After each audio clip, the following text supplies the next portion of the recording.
अस्सलाम वालेकुम, नमस्ते, आदाब, सत श्री अकाल। मैं हूँ आपके दोस्त अजय भाई और आप देख रहे हैं द पाक रिएक्शन। आज जो वीडियो देखेंगे उसका टाइटल है how Kashi changed my life, the burning ghat Manikarnika.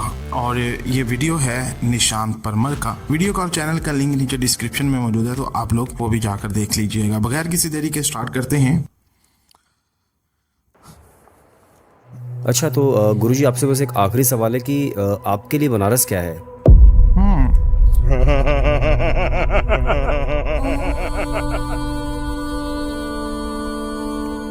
काफी ओह माय गॉड। सुना है कि समय के साथ दुनिया की हर चीज बदल ही जाती है, लेकिन बनारस आज भी वैसा ही है, अपनी मस्ती में मस्त, अल्हड़ झूमता हुआ और इस दुनिया की भागदौड़ से बिल्कुल बेखबर। एक ठहराव है इस शहर में। बनारस सिखाता है कि शरीर का अंत भी एक शुरुआत है। जीवन स्थायी नहीं है, सिर्फ आत्मा है।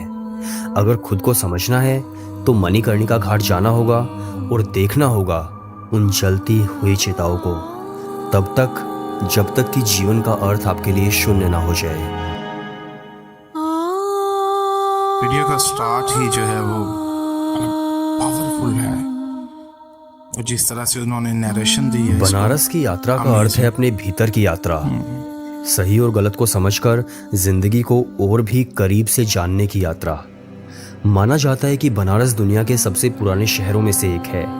कोई इसे बनारस कहता है, कोई काशी, तो कोई वाराणसी, लेकिन भाव एक ही है, शिव की नगरी। वाराणसी खाई के पान बनारस वाला बड़ा फेमस सॉन्ग है। और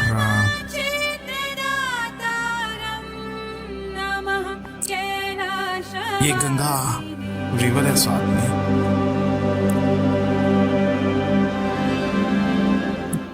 क्या जबरदस्त यार सिनेमेटोग्राफी, और किस तरह से स्टार्ट किया वीडियो को। आज से 4 साल पहले मेरे दोस्त ने मुझे कहा था फैन हो गया कि भले ही पूरी दुनिया घूम लो, लेकिन एक बार काशी जरूर जाना। काशी तुम्हारे भीतर से मौत के डर को खत्म कर देगी, तुम्हारे माया के सिद्धांतों को तोड़ देगी, और उस दिन तुम जिंदगी को अलग नजरिए से देखोगे। उसकी बातों में कितना सच है, ये जानने के लिए मैं पहुंच गया हूं काशी। ये शहर हजारों साल पुराना है। ये गंगा किनारे बने घाट और ये बनारस की गलियां, ना जाने इन्होंने कितने जमाने देखे हैं।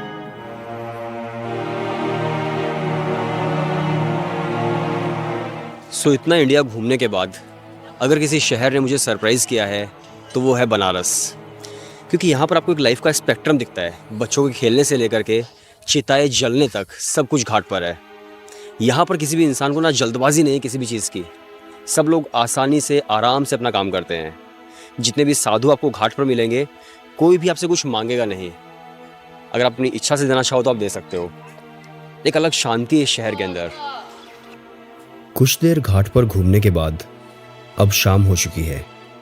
हर शाम दशाश्वमेध घाट पर गंगा आरती होती है, जिसे देखने के लिए हजारों लोगों की भीड़ हर रोज आती है।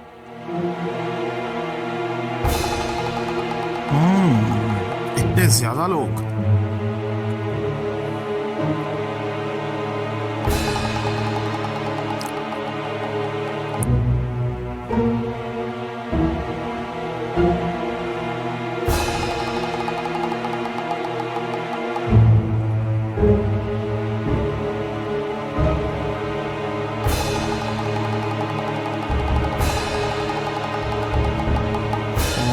मुझे नहीं पता मैं इसे कैसे एक्सप्लेन करूं, लेकिन जब आप गंगा आरती अटेंड कर रहे होते हैं तो आपको एक अलग ही सुकून सा महसूस होता है।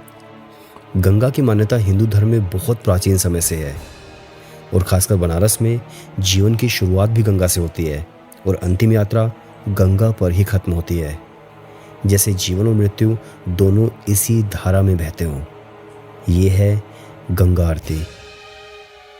क्या आपने सोचा है कि हम लोग मौत से इतना डरते क्यों हैं? शायद हमने उसे सही तरीके से समझा ही नहीं है। बनारस आपको एक मौका देता है उसे बहुत करीब से जानने का। ये शहर आपको सिखाता है कि जो चला गया है वो खत्म नहीं हुआ है। सही बात है। वो अभी भी किसी रूप में है, वो बह रहा है, गंगा की तरह है।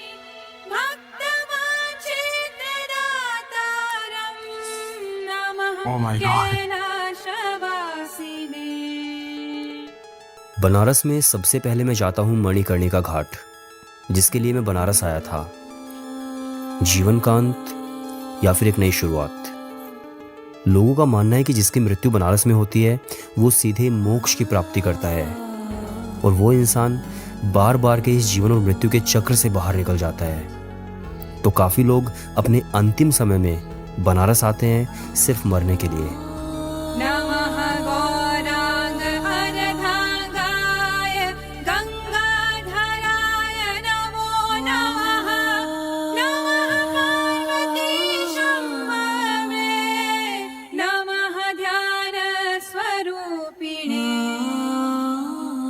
सो मैं अभी मणिकर्णिका घाट पर खड़ा हूँ, जहाँ पर सारी चिताएं जलती है और यहाँ की आग मैंने सुना है कि लगभग 3000 साल से जल रही है जी। 3000 साल से आज तक कभी यहाँ पर आग बंद नहीं हुई है, नहीं बुझी, चिताएं जलती रहती हैं। तो जैसे यहाँ पे कितनी डेड बॉडीज आती होंगी दिन में? यहाँ पे कोई तुलना नहीं होता है, 100 भी आता है, 1000 भी आता है, तो बॉडी का कोई तुलना नहीं होता है यहाँ पे। अच्छा। यहाँ कभी मसान स्टॉप नहीं होता है, कभी चिताएं ठंडी नहीं होती है, जलता ही रहता है, जलता ही रहता है। सो जब आप मणिकर्णिका घाट पर आते हैं तो बाहर जो गली है उसमें भाई 2-2, 3-3 मंजिलों तक लकड़ियाँ रखी होती हैं। आप दूर दूर तक देखते हो, सिर्फ और सिर्फ आपको लकड़ियाँ ही दिखती हैं और दिखते हैं तराजू। और फिर आपको फील होता है कि यार आखिर में जो ज़िंदगी का हिसाब होना है ना, वो इसी तराजू पर तुल करके होना है। और फिर ज़िंदगी आपकी थोड़ी सी शांत होनी शुरू हो जाती है, ठहराव आना शुरू हो जाता है। इसीलिए यहाँ पर आना चाहिए। जैसे किसी का इच्छा हो कि हम मणिकर्णिका घाट पे ही जलेंगे, जो चाहे किसी देश में हो, उसको वहाँ से लाया जाता है। इसको देखने के बाद जैसे कि मन को बहुत शांति मिलता है। कहते हैं ना कि अगर कल देखना हो तो आज देख लो, तो आज ही ये है। ये अर्थी बाजार से होते हुए मणिकर्णिका जा रही है, जहाँ पहले से ही इसके लिए लकड़ियाँ तराजू में तोल दी गई है। डोम समाज के लोग लकड़ियाँ अपने कंधे पर उठाकर चिता तक ले जाते हैं। शव को लाया जाता है, गंगा में स्नान करवाया जाता है और फिर चिता पर रख दिया जाता है। कुछ घंटे में सब राख हो जाता है, अस्तित्व खत्म हो जाता है। कुछ घंटे बाद आपकी अस्थियां गंगा में बहा दी जाती हैं और राख उठाकर साइड में रख दी जाती है। आपका स्टेशन आ गया है और आप ट्रेन से बाहर निकल चुके हैं। यही आपका आखिरी सफर था। अब नई चिता मणिकर्णिका घाट आ रही है जलने के लिए। सो अभी मैं जिनके साथ बैठा हुआ हूँ, ये यहाँ पर मांझी समाज से हैं, जो नाव चलाते हैं, लकड़ियाँ लेकर आते हैं और फिर यहाँ पर डोम समाज लकड़ियाँ उठाता है। अब भी 10th क्लास में है। जब मैं 10th क्लास में था ना, मैंने कभी चिताएं जलती हुई नहीं देखा था और मुझे ना बहुत डर लगता था इस चीज़ें देख करके। तो आप अभी 10th क्लास में, आपको कैसा लगता है सब चीज़? आप हर रोज़ देखते हो, हर रोज़ किसी काम में आप करते हैं? हाँ, हमको सही लगता है, हम देखे हैं, हमको डर तो कुछ नहीं है। अच्छा। हाँ, हम लोग का काम ही है रात दिन आना। अब क्या करेंगे, अब पढ़ाई संग घर का जिम्मेदारी भी देख लेते हैं। घर की जिम्मेदारी आपको आना ही पड़ता है फिर। हाँ। इसके बाद मैं चला जाता हूँ काशीलाभ मुक्ति भवन। इसे कुछ लोग डेथ होटल ऑफ वाराणसी भी कहते हैं। लोग अपनी ज़िंदगी के आखिरी दिनों में बनारस आते हैं और रुकते हैं इस मुक्ति भवन में, और तब तक रुकते हैं जब तक उनकी मृत्यु नहीं हो जाती। इस मुक्ति भवन में अब तक 15,000 लोगों को मोक्ष मिल चुका है। और ये जो मेरे पीछे आप देख रहे हैं, ये है काशीलाभ मुक्ति भवन, जहाँ पर लगभग 15,000 लोगों ने मोक्ष प्राप्त किया है, यानी कि वो मृत्यु को प्राप्त हुए हैं। अंदर चलते हैं और देखते हैं कि इस जगह में क्या वो एनर्जी है जो यहाँ पर लोग आते हैं। यहाँ रहने के लिए मोक्षार्थी को एक कमरा मिल जाता है जिसमें 2 बेड है। किराया मात्र 20 रुपये, और यदि उनके पास 20 रुपये भी नहीं है तो वो लोग यहाँ पर फ्री में भी रुक सकते हैं। मृत्यु के लिए मोक्षार्थी को 15 दिन का समय मिलता है। यदि 15 दिन में उनकी मृत्यु हो जाती है तो ठीक है, वरना उनसे वापस जाने की विनती की जाती है। जब मैं इन गलियारों के अंदर चल रहा हूँ तो मैं महसूस कर पा रहा हूँ कि यार यहाँ पर 15,000 लोगों ने लगभग मोक्ष प्राप्त किया है। जब ये सोचते हो तो आप इस जगह की एनर्जी को फील कर पाते हो, इस घर की एनर्जी को फील कर पाते हो। आए थे तो आधार कार्ड के फोटो कॉपी लगा था और एक फार्म भरे थे, पूरा उसमें डिटेल पता था कैसे क्या है। पूर्वज बताते हैं कि यहाँ आने से आदमी दोबारा जन्म नहीं लेता है, मुक्ति मिलता है, मुक्ति भवन है, इसी जान के यहाँ आया है। और माता जी को कोई बीमारी है कोई या उम्र ज़्यादा हो गई है? सिर्फ उम्र भी ज़्यादा हो गया है और थोड़ा हार्ट पेशेंट था। तो डॉक्टर्स ने बोल दिया है? हाँ, डॉक्टर जवाब दे दिया है। बहुत पहले से हम लोग के पूर्वज यहाँ आते हैं, मैंने मेरे बाबा परबाबा सब आए हैं यहाँ, उनको मुक्ति मिला यहाँ। यहाँ सुबह शाम पूजा होती है जिससे मुक्ति भवन का वातावरण थोड़ा सकारात्मक बना रहता है। लोग मौत को दुख या शोक की नज़र से नहीं देखते बल्कि देखते हैं मोक्ष के मार्ग के रूप में। जब आप मृत्यु को इतने करीब से देखते हो तो आपका ज़िंदगी को देखने का तरीका थोड़ा सा बदल जाता है। फिर आप वो इंसान नहीं रहते जो बनारस आने से पहले थे। ये गुस्सा, नफ़रत, लालच, ये सब खत्म हो जाता है क्योंकि आपको समझ आ जाता है कि इन सब का कोई अर्थ है नहीं ज़िंदगी में। फिर आप निकलते हैं खुद की खोज में, सही अर्थ की तरफ।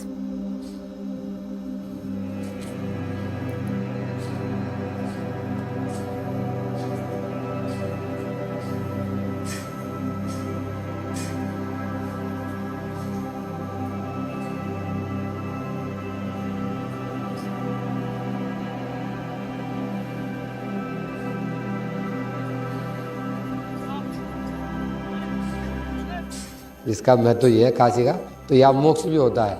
यहाँ पे आपको ध्यान करने पे निर्वाण होता है, ये शिव का है। तो आप यहाँ निर्विचार शून्य हो सकते हैं। जब 7 जन्मों का पाप नाश हो सकता है तो आप लगा सकते हैं भूतकाल में क्या क्या हम लोग कितने बार आ चुके हैं। यहाँ रहने से ही मतलब एक ऊर्जा आएगी आप पे ध्यान की।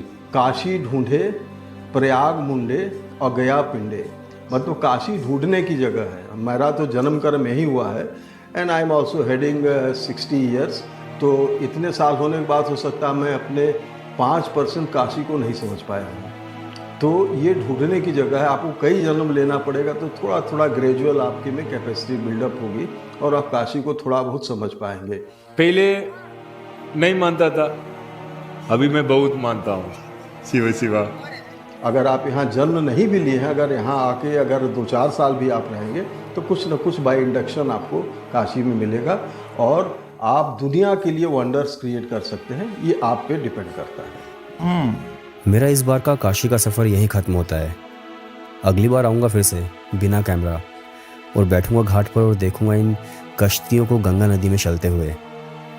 और जब जब थोड़ा सा अहंकार आएगा तो चला जाऊँगा मणिकर्णिका घाट, सुनूंगा कहानियाँ मुक्ति भवन जाकर और ज़िंदगी की सारी समस्याएं वहीं सुलझ जाएंगी।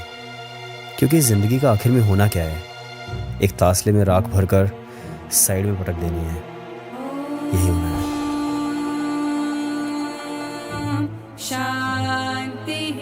तो वीडियो एंड हो गई है। हमने काशी को देखा। मुस्लिम समाज में क्या होता है कि आप डेड बॉडी जो होती है उसको लेके जाके मिट्टी में दबा दिया जाता है। और मेरे लिए थोड़ा सा ये डिफ़िकल्ट था देखना कि डेड बॉडी को जलाना और इस तरह से मुझे नहीं समझ आ रही मैं क्या बात करूं।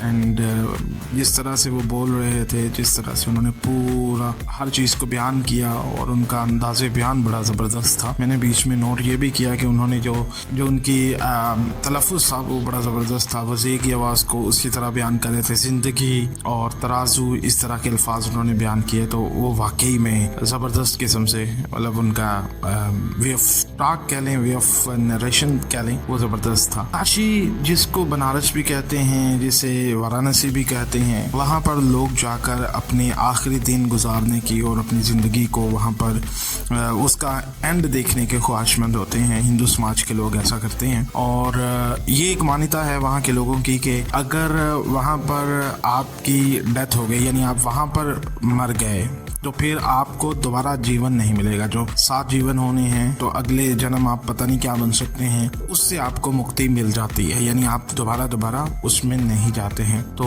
काशी विश्वनाथ मंदिर के बारे में उन्होंने नहीं बताया इसमें, तो ये मेरे लिए बड़ी समझने की बात थी और मुझे बहुत अच्छा लगा ये सब कुछ देखकर। वो ज़िंदगी के माने जो हैं, ज़िंदगी गुजारने के ढंग जो हैं, उनके बारे में वहाँ पर जाकर सही बात है पता चलता है।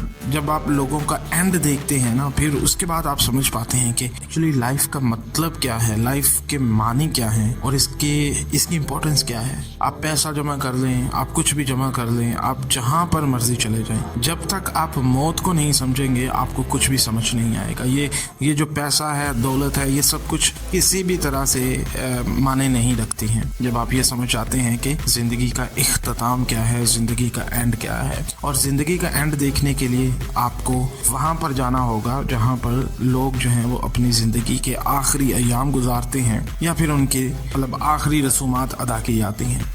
मुस्लिम समुदाय में कब्रिस्तान कह लें और यहाँ पर हिंदू समुदाय में आप काशी कह लें। काशी जाएंगे आपको पता चलेगा कि इंसान जितना भी अकड़ रखता है, जितना कुछ भी रखता है, उसके बाद एंड क्या है। मैं थोड़ा सा वो हो रहा हूँ, तो वो आपको काशी में जाकर पता चलेगा। मुझे दीजिए इजाज़त, अल्लाह ने के बाद।